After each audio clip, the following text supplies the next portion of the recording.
Hace 1100 y pico de años ya se instaló en la silla de San Pedro un papa llamado Formoso.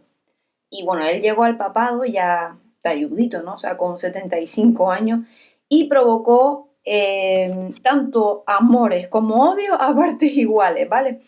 Unos le alababan por su austeridad y otros pues le criticaron por sus ansias de poder y por ser un intrigante.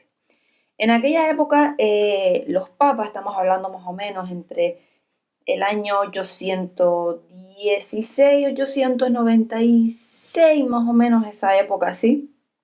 Eh, lo que estaba diciendo, bueno, en aquella época los papas no estaban pues solo inmersos en asuntos de fe, sino también se metían en guerra, en camisas de 11 varas, como quien dice, ¿no? Ellos lo que querían era también destronar y coronar reyes. Nada lo hacía más felices que eso. El Papa Formoso se metió en tantos líos que acabó pues muriendo violentamente 5 años después de su elección. En su peculiar currículum lleva a haber sido el único papa desenterrado para regañarle por lo mal que lo hizo, ¿vale? En pocas palabras y resumiendo lo necesario, Formoso coronó emperador del Sacro Imperio Romano Germánico a un tipo llamado Arnulfo de Baviera. Y bueno, y esto enfadó mucho, muchísimo a Lamberto de Spoleto, que aspiraba pues a la misma corona imperial. Y el Papa, pues claro, llevaba sepultado 9 meses cuando Lamberto se hizo con el control de Italia y exigió al Papa reinante, que era Esteban VI, que desenterrara a Formoso y declarara nulo su pontificado.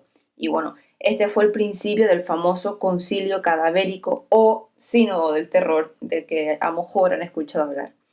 En unas condiciones fáciles de imaginar, pues Formoso, hecho un manojo de nervios, peligüesos, fue sentado ante un tribunal, o sea, vestía aún sus ornamentos sagrados y portaba la mitra, que es el gorrito alto, este puntiagudo, ¿no? Bueno, pues eso lo tenía sobre la cabeza. Pero bueno, claro, ¿qué pasa? Que como es muy difícil sentar a un muerto, lo tuvieron que atar al sillón para que no se escurriera y mantuviera una postura decorosa ante sus acusadores.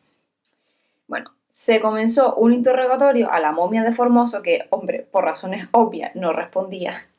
Se le asignó entonces un abogado defensor para que contestara en su lugar, un abogado que jugaba en el equipo enemigo y que aceptó la defensa solo por cumplir los trámites. A Formoso lo pusieron pues de vuelta y media, le acusaron de todo y todo se lo echaron cara, tras lo cual el juicio quedó visto para sentencia. Y bueno, el Papa fue declarado indigno servidor de la Iglesia, su pontificado quedó como ilegítimo y se dictó que todo cuanto había hecho, decretado y ordenado quedara anulado. Así que se acordó destruir todo lo escrito y dictado por él y borrarle de la historia. Luego vino la segunda parte, no se la pierdan, que fue despojarle de las vestiduras, del gorrito papal y de todos los símbolos de su reinado.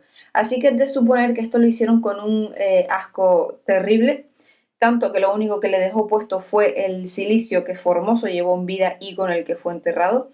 Bueno, también tuvieron el temple de cortarle los 3 dedos con los que impartió bendiciones. Luego lo quemaron y arrojaron las cenizas al río Tíber. El resto ya de Formoso pues fue enterrado en una tumba a la que iban a dar los condenados a muerte. Pero buenos días después fue desenterrado y su momia también fue a parar al Tíber. Sin embargo, como Formoso fue un inquieto después de muerto, una crecida del Tíber arrastró sus restos y los dejó varados en una orilla. Y bueno, un ermitaño los encontró y los enterró. Cuando apareció en Roma otro papa menos vengativo, que era Teodoro II, a Formoso pues se le desenterró por enésima vez, se le devolvieron sus ornamentos papales, se le rehabilitó en la historia del papado y sus maltrechos huesos volvieron a la tumba digna que le correspondía.